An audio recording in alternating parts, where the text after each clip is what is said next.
Do I have a motion to approve the agenda? Motion. Do I have a second? Second. Is there any discussion? All in favor say aye. Aye. At this time, I'd like for you to stand for the pledge of the flag. And if you would, at the end of the pledge, I'd like to ask you to remain standing for a moment of silence for the tragedy in Florida. I pledge Allegiance to the flag of the United States of America and to the republic for which it stands, one nation, under God, indivisible, with liberty and justice for all. At this time, a moment of silence, please.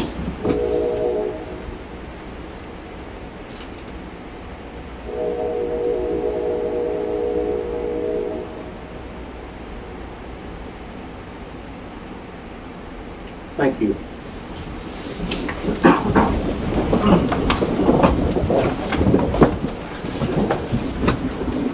It's time to have a motion to approve the consent agenda. Motion. Do I have a second? Second. Are there any discussion? All in favor say aye. Aye. Motion carries. We're going to student advisory. Somewhere.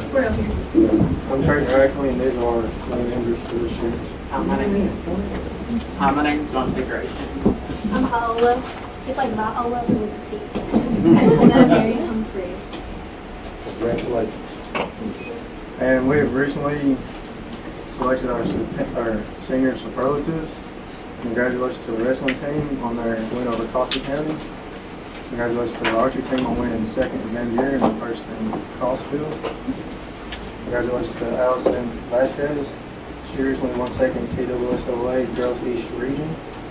Our winter guard got second at Siegel High School and got first in Lawrenceburg. Our congratulations to our academic bowl for placing fourth at the WCS-TV academic bowl. Congratulations to the Pioneer Drill team that placed third. And body model UN, Rachel Stewart, best paper and best delegate. Jacqueline Basara, honorable mention paper. And we have selected our prom court, which is listed down below.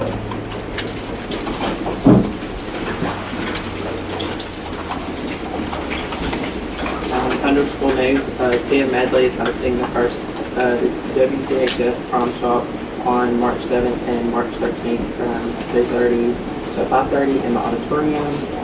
The high school, Warren County High School class of 2018 recently raised $4,000 for the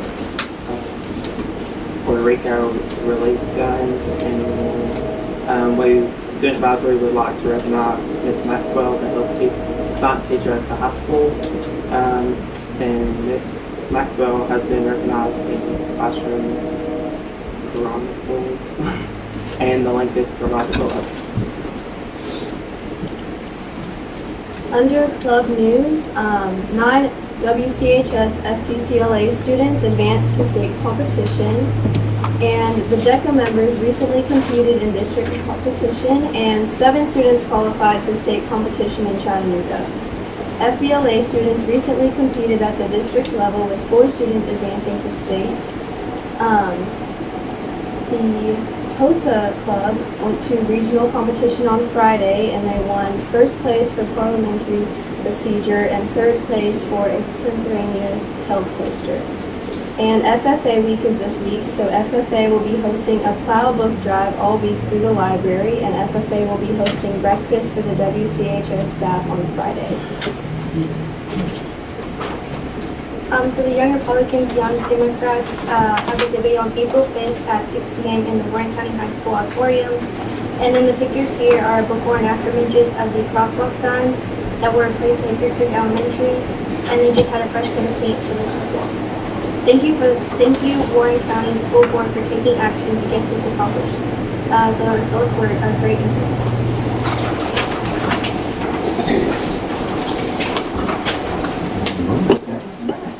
Thank you very much. Appreciate that.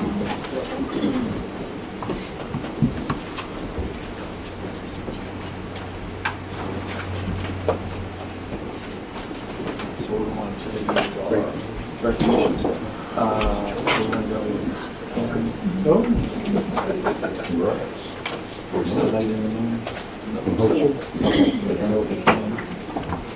Very good. Better get up from Get there, back here. So, I think our first one, Tamara, Brittany wants.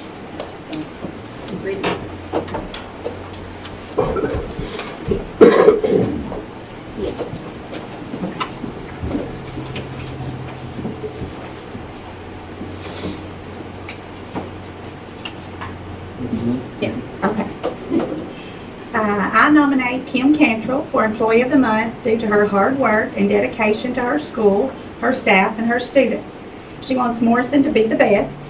She takes pride in Morrison's appearance, but wants her school to soar like eagles in academics, too. She works with her staff through PLC meetings every week. She always asks her teachers, "What do you need from us?" And whether it's a question about testing or we need highlighters, she many times has the answer before we finish the PLC. Our staff is always well informed. The students may see her at early basketball practice, their classroom, the playground, or her newest thing, the principal's surprise party. She is known by students and visible daily.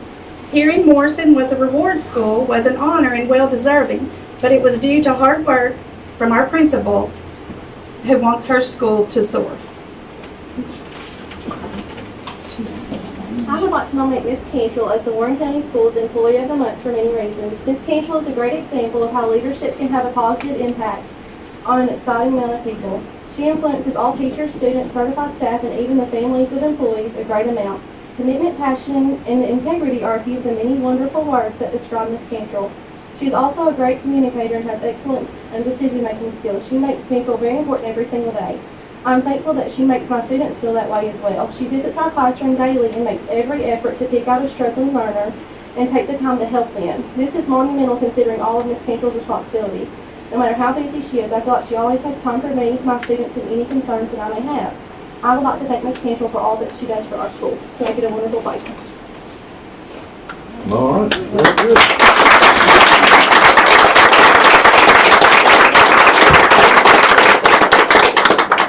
Oh, Kim, you always get to stand up here. So it's I usually get to do the Exactly. presenting. I thank these girls that I felt like undeserving. That's not what they thought. That is not what they thought. Thank you all. That's the shortest speech I've ever Yeah. heard. The motto is less said, best said. Waiting for the encore there. We have a few others. Also, just want to, this is a recognition that we received from Lean Frog, which is a company, software company.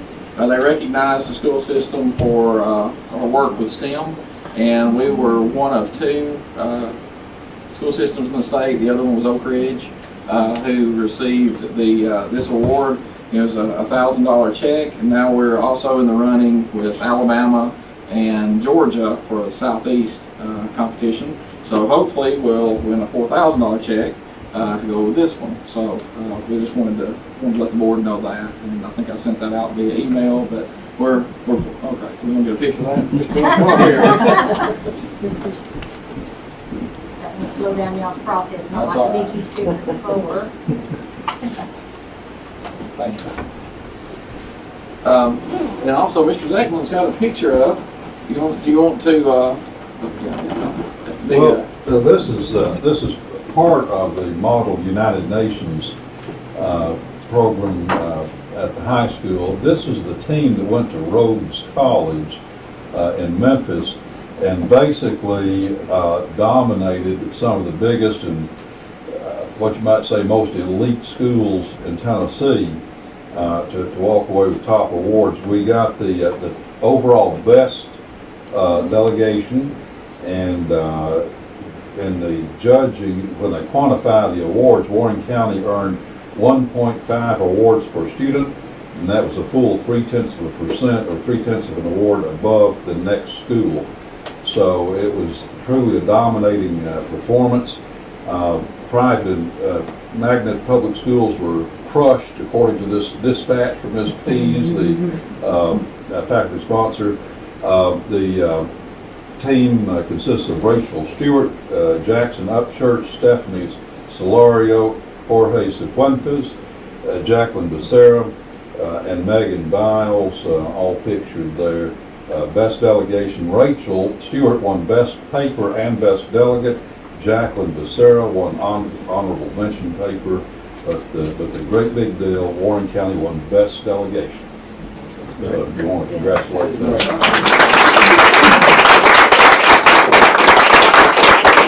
Definitely proud of the Model UN. That's something that they really excelled in over the last few years.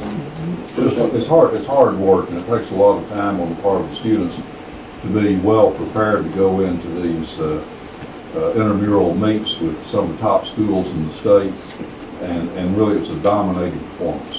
They just blew them away. Very proud, very proud. And I would like to read the classified employee of the month for February of 18. It was nominated by Corey Morris, Montlow State Community College, and the winner is Debbie Jennings. So I want to read this about Debbie. As a current adjunct faculty and staff member at Montlow College, I found myself coming into numerous interactions with Miss Debbie Jennings and the scholarship office at Warren County High School. Seeing Miss Jennings' interaction with students and Montlow personnel, I'm amazed at her dedication, love, enthusiasm for what she does. On numerous occasions while visiting Warren County High School, I viewed students in her office asking her questions where other staff members of her stated institution had failed to answer or were unwilling to assist. No matter the student, Miss Jennings eagerly assisted because she knew she may be supplying her students with the key to higher education. All Warren County High School students looking for a better future for themselves are at the foremost of Miss Jennings' mind. This is evident from just a brief conversation with her. As a collegiate professor, I know that college is intimidating for many students, and even the slightest obstacle or mishap can deter a student from higher education. From my interactions with Ms. Jennings, I have quickly realized she works together with the students to overcome any obstacle or setback. In addition to her service to the students, she also serves Montlow staff well. On numerous occasions, I or my colleagues have contacted Ms. Jennings, and she has gone beyond her role to supply us with any resource we have needed. Such character has caused me to feel very positively of not only Ms. Jennings and her scholarship office, but for Warren County High School. Ms. Jennings is more deserving of this recognition, and I am honored to be submitting her name to you. So, Dave.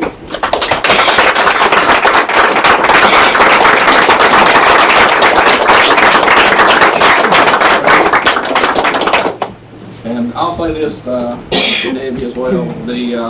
I think our FAFSA this year, which Debbie I think has taken on as a goal, was well over 80%, almost 88%, 88.1%, highest we've had ever. So I appreciate you taking that on and working hard doing that. I love my job. You got a good attention too.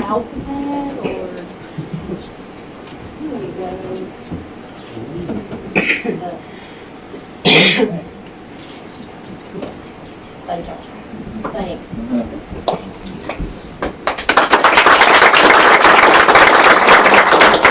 I think Candace is going to do our next presentation, the recognition. Okay. So as you know, part of our strategic plan was to involve some social emotional learning to try to help improve our climate for schools in our district. So the first objective with this goal was to create RTI2B, which is Response to Instruction and Intervention for Behavior. So all of our schools have implemented that and done such a great job. But we do want to recognize some schools who've gone above and beyond. So this past month, we were at the Partners in Education conference that's put on by the State Department. And we work with a company from Vanderbilt called the Tennessee Behavior Supports Project. And they acknowledged our schools for doing such a great job. So first, I want to acknowledge Dibble, if y'all will stand up, and Eastside and Morrison Elementary. And these three schools were acknowledged for being schools of recognition for their dedication and implementation of Tier 1 support for their building. So I do want to tell you, tomorrow at principal's meeting, we're going to show They've decreased their suspension rate, they've decreased their major office referrals, so they've done a really great job with this. So.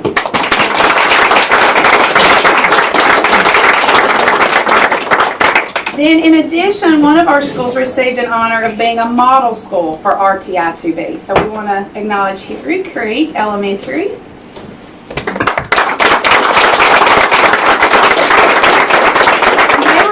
For their implementation and continued growth in decreasing inappropriate student behavior and improving their school climate.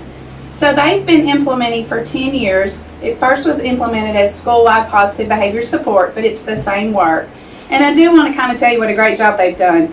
Their very first year in 2008, they had 268 major office referrals. And when I say major office referrals, that means the principal has to deal with that office referral. And this year, they've only had 77. So they've done an excellent job, and their suspension rate is the lowest across the board. So they're doing a really great job. So thanks for helping improve our climate. Y'all are doing a great job.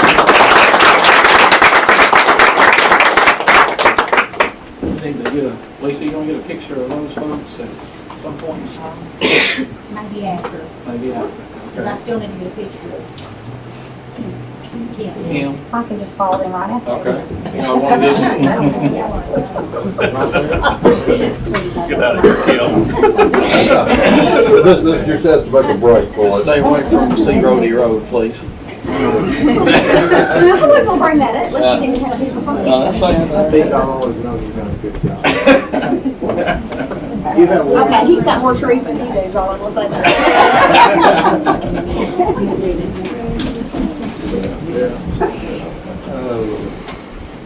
It's cooler. Yeah, we're gonna have to, I think we're going to have to work on the split unit there. We're not getting as much. Oh, Linda likes sitting right here. Oh, yeah. It's blowing. It's Just stay cool. blowing my hair, both of them. Okay, Mr. Cox, your operation. All right, thank you, sir. Got a short operations report tonight.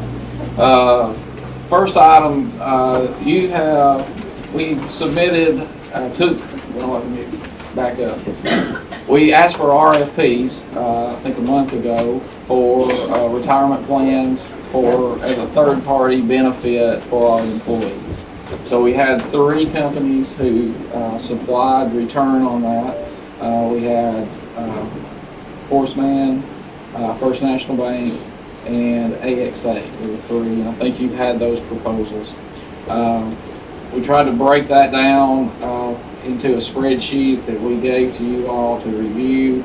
We reviewed it on our end, and then we sent information back out to the requested companies or the companies that turned that information back in to ask them further questions so that we could get to you all. So tonight, I'll just open that up for your discussion as to how you would like to proceed with that benefit, or if you want to proceed, or how we need to go with that from your view.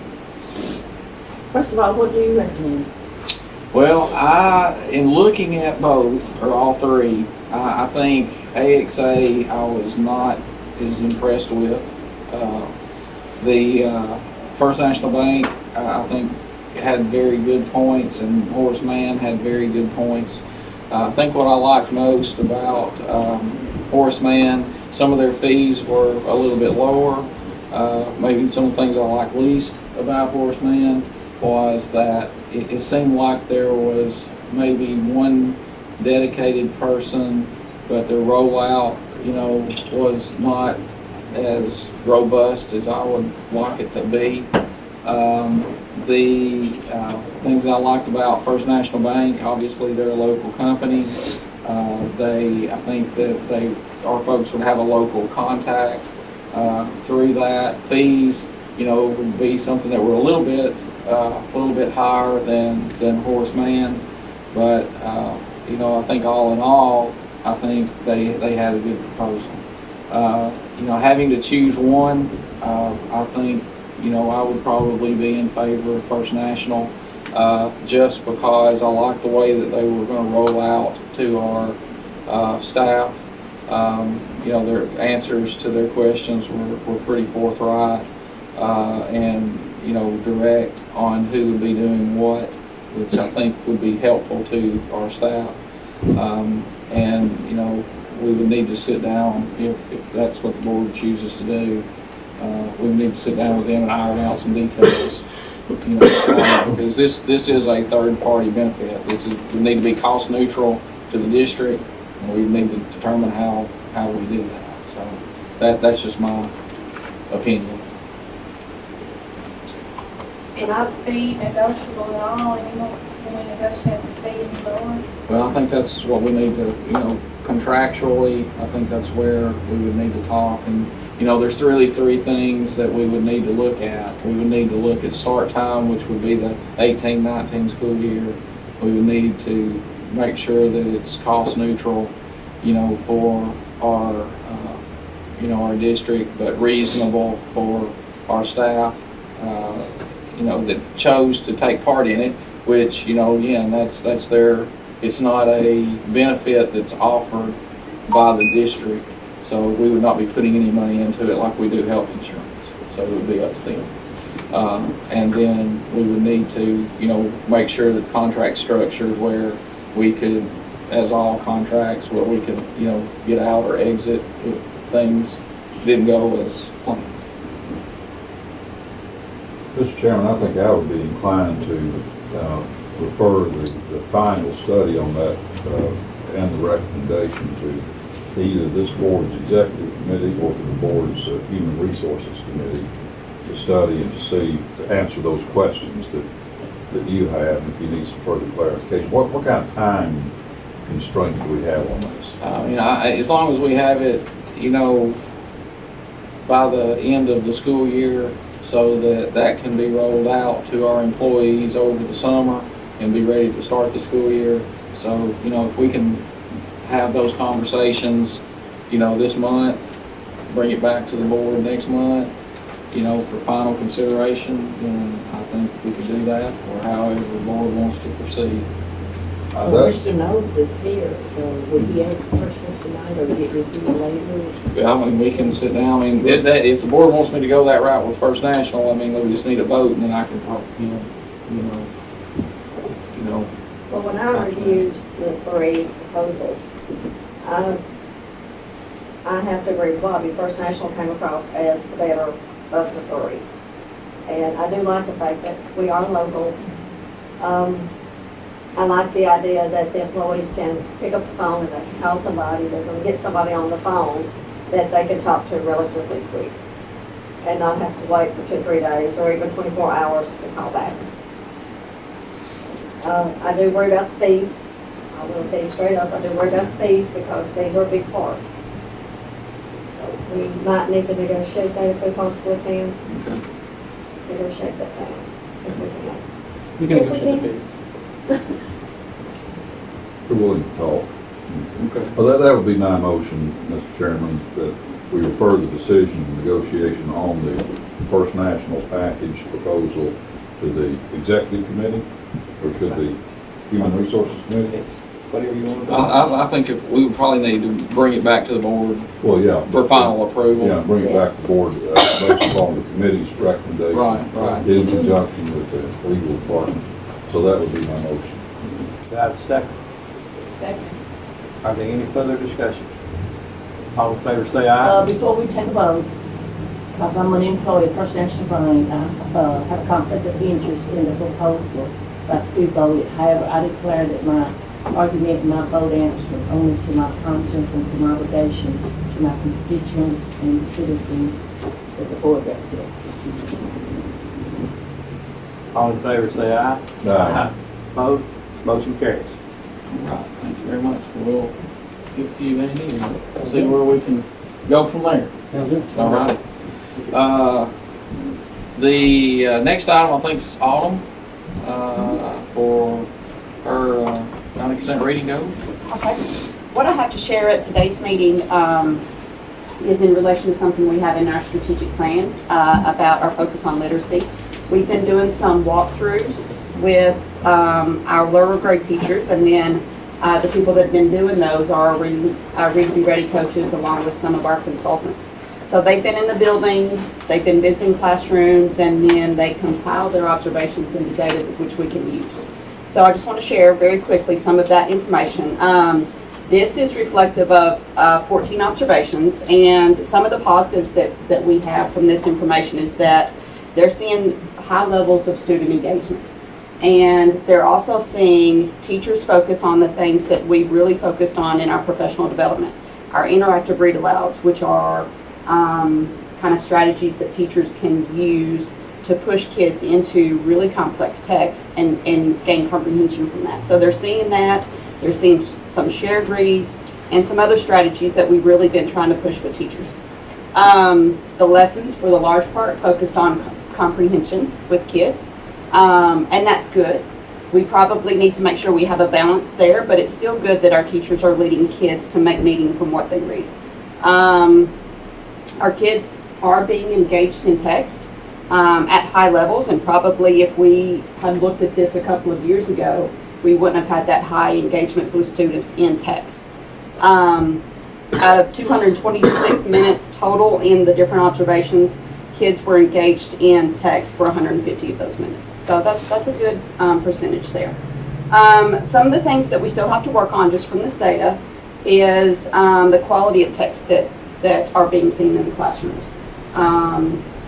Kids are being exposed to text, but we want to make sure that those texts are worthy of the time and attention that we're spending there. So we'll keep working on that. We're also seeing that maybe our questioning sequences aren't quite deep enough to build kids into the depth of the comprehension that is now required by the standards. And that was kind of the last item too, that we still have some work to do on our adherence to the standards, really meeting the depth of these really intense standards. So I just wanted to share that really quickly. This is some really good data that we're extracting that we're going to use to both build our PD and continue our work with teachers. So if you have any questions, I'd be happy to address those. Thank you very much. That, Mr. Chairman, that concludes my operations report. Okay, we'll move right along. Mr. Zeckman. All right, well, we have considerable business under curriculum and achievement, 4 policies on first reading, and I want to ask Bobby and Robin to kind of lead the discussion. If you look at those IHA, grading system, IHC, class ranking, IHE, promotion and retention, and JCCE, alternative school programs, it looks to me like, well, I saw there's a lot of red text in there, some new material. Yes, there is. And this is serious stuff. It looks to me like a lot of this is compliance with the new state laws and state standards. But and I don't know the most efficient way to go about it, but all of these are important policies. But let's just go first to that IHA on the grading system. Okay. What are the general comments on that? And I would call your attention to all the text in red. IHA and IHC are pretty much together. The state board in April passed a new uniform grading scale that allowed for, we had always added 3 points and 5 points to honors courses and to AP courses. They added a 4-point scale in for dual enrollment courses. So in that discussion, or in that process, there was also some language changes that were passed in October of this year. So we use a weighted scale and a non-weighted scale. The non-weighted scale is for lottery funding, which each school district is required to follow that uniform grade scale so that the playing field is level as far as lottery. And then we have a weighted scale that we use locally for ranking class. So there's a little bit of leeway on the weighted scale. There is no leeway on the uniform grade scale. So we had to apply that for this year's current ranking class to be in compliance with the state board rule. So we did that. So everything is good there. We just need to get our policy in line with that. So as we move forward into next year, there's some specific rules about if you use a weighted grade scale, how many points it can count, etc., in the calculation. So what we're facing right now is our grade scale, which you can see is a 93 to a 100 is an A, but if they take a dual enrollment course, it's a 90 to 100 is an A. So it's possible that a student could get a B in a dual enrollment course and an A in a high school course, or vice versa. So we're having to work those details out, and we've asked questions of the department about how that is worked in other districts, etc. But all that to say this is in line with the state board uniform grade scale. We're just getting our policy in line with that, and then we will have to work with the high school about the calculation, and we can do that, prior to second reading. Okay. And we did just get this in January. We did get this in. Oh, well, this one. Yeah, well, we got it in January. We've been working through that. The rollout from the department was not as quickly as we would like. I've addressed that with them. So hopefully in the future that'll be But this better. would be effective for this calendar. Yes, this it school is. year. It's effective for the Yeah. graduating class This fall. 2018. Yes. Going back to the Yes. fall. So, in reference to class ranking, Mhm. okay, the dual enrollment class will count towards class ranking. Is that what you're saying? And has. Where it didn't used to. Where it didn't Right? used to. Okay. Yeah. So we had to go back, add those points in for the graduating class of 18 per the policy. We did that. Our rank was built, and that's how ranking class was developed. So everybody was applied to everybody equally, everybody on the same scale by the state board rule. Kind of the summary is on, I think, page 2 of IHA, starting in line 6 down through line 19. Honors courses, in addition to 3 percentage points, both on statewide dual credit courses, capstone industry certification, aligned courses of dual enrollment, 4 percentage points, and advanced placement, 5 percentage points. And also, you see the asterisk there, to get those additional points, the students do have to stand for the exam, All right. whether it's AP exam or industry certification. So that's an incentive Yeah. to, you Yeah, got to take it, that's an incentive to take the test to yes, get those points. exactly. And that's new as well. So we're still working how that works. So that's new as well. So the bottom line is, after we got the second reading on this, and students who may have questions or concerns, can see their guidance counselor, right? Yes. And Mr. Walker's working with them. We're working with them. Carl's working with them. So we'll have everything mapped out so they understand that it's been applied equally across the board to everybody. It only affected, this ranking class, and moving forward, it'll be standardized for everybody. Well, all right, to move along here, I'm going to move, Mr. Chairman, for adoption on first reading of IHA, the grading system. I have a motion to the adoption of IHA. Do I have a second? Second. Any discussion? All in favor say aye. Aye. Motion carries. Okay.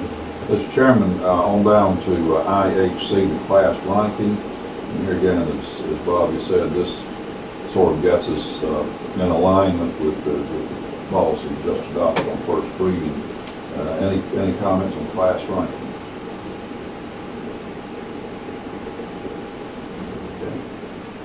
Okay. If there are no comments, and here again, all the policies are posted on the system website.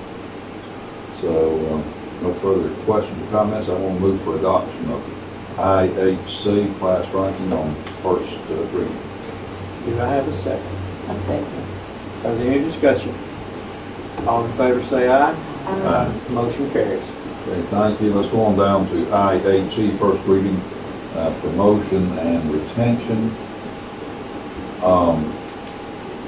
This is, of course, self-explanatory, but I would call your attention to all the text in red. And basically, here again, just getting aligned with state law and how we deal with promotion and retention, and what we do to support remediation where necessary. Right. You and Robin. That's it. I mean, there's several state laws that were passed that we're getting in line with. Promotion retention was one of them. So that's the text from the statute that gets us in line there. Promotion retention And policy. it does rely more on remediation than in the past. It is a little bit more exact about the criteria, rather than just sort of saying it's principal's discretion for that, in conference with parents and the teacher, of course. This one sets it out a little bit more specifically. Yeah, and parent or guardian involvement is very much part of this policy. Right. And in this policy, and then we'll also have a new attendance policy that goes into effect in 18 from a state law. So we've been working on that. So that's coming to the board as well in next month, probably next 2 months. So there will be a lot of emphasis on parent involvement. And we would probably have to redo this policy again at the end of the year because of the change in credits at the high school, but it needs to be changed right now for purposes of promotion and retention for this year's You got this students. in place, yeah. And one other thing, it does put more emphasis on the school system's response to a situation where we have struggling student and school system responsibility moving that student to mastery. So that's kind of like what we're doing in Tennessee in higher education. Universities and colleges are having to take more responsibility. Back in the bad old days, if the student was failing, nobody seemed to care or notice it. But this is different. So I'm going to move for adoption on first reading of IHE promotion and retention. I have a motion for adoption of policy IHE on first reading, and I have a second. Second. Any discussion? All in favor say aye. Aye. Motion carries. Okay, and finally, on first reading, Mr. Chairman, JCCE, alternative school programs, and this basically, as it says in the first line, that recognizes the impact of exclusionary discipline practices. So any comments on that, Bob and Robin? Just, same, just get in line with the state statute. Yeah, this one pretty much fleshes out a little bit more of what we already have in there. Speaks specifically to 504 and transition plans, which we've used in the past, but this is a little more specific. Or on page 2, you can see there's quite a bit of text giving the students with disabilities and the transition plans. No further comment or question on JCCE. Mr. Chairman, I'm going to move for adoption on first reading. We have a motion to adopt on first reading policy JCCE, alternative programs. Do I have a second? Second. Are there any discussion? All in favor say aye. Aye. Motion carries. Finally, Mr. Chairman, on second reading, high school credit recovery, policy IHEA. We discussed this at the last meeting, so I'm going to move for adoption of IHEA on second reading. We have a motion on second reading to adopt the policy IHEA on high school credit recovery. Do I have a second? Second. Are there any discussion? All in favor say aye. Aye. Motion carries. That completes the business for curriculum and fees, Mr. Chairman. Thank you. Thank you, Mr. Lecter. Mr. Jones? The Facilities Resources Committee met prior to this meeting. 3 items come out of that. One, after an update of the West, the principal approved projects at West and Bobby that they're working on. Upland asked for approval for $5,000 for survey and $5,500 for geotechnical at Bobby Ray, which Bobby Ray is moving first, and then West to follow after, pending approval of our legal counsel. So I make a motion that we approve that possible expenditures. Okay, I have a motion. Do I have a second? Second. Are there any discussion? All in favor say aye. Aye. Motion carries. Second of all, we heard and read and saw a lot of enthusiasm for the barn project that FFA and FFA alumni has put together, a project that essentially zero cost to the school system through a lot of fundraising and public support to be built. We did have some discussion that Bobby would help them with some of the, making sure everything is done properly and legally, because it's, the barn will be built on school grounds. But I'd like to make a motion that we approve their proposal as stands for the barn project. Okay, we have a motion to approve the FFA barn project. Do I have a second? Second. Any discussion? One item in the proposal, you did, and Mr. Northcutt did mention the quote that they received in there. That's not part of the proposal. That is just their estimate. We will have to bid the project that goes on there. So I just want to make that, the money will have to come through the school system. So just want to make that clear in the minutes. Okay. All in favor say aye. Aye. Motion carries.